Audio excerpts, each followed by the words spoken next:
correspondante pour les dernières informations. Christine Aluzzi.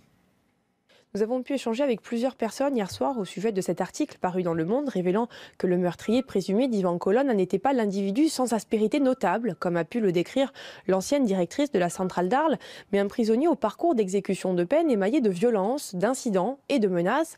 Alors les réactions sont multiples ici, il y a beaucoup d'interrogations, beaucoup d'incompréhension et toutes fustigent l'administration pénitentiaire et plus largement le gouvernement. Beaucoup disent ne pas être surpris du tout par ces nouvelles révélations et nous confier que ça les confortait uniquement dans ce qu'ils pensaient depuis le départ, à l'image d'un ancien détenu qui nous disait que le système carcéral était en lui-même générateur de violence et de tension et que les violences entre détenus étaient donc courantes. Mais ce qui le choquait le plus dans cette histoire, c'est qu'il avait l'impression qu'on voulait dissimuler des choses. Pourquoi ?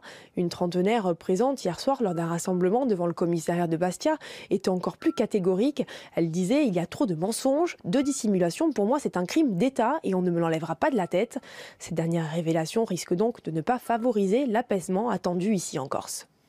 Écoutez la réaction de Jean-Guy Talamoni, ancien président de l'Assemblée de Corse, figure de l'indépendantisme. Selon lui,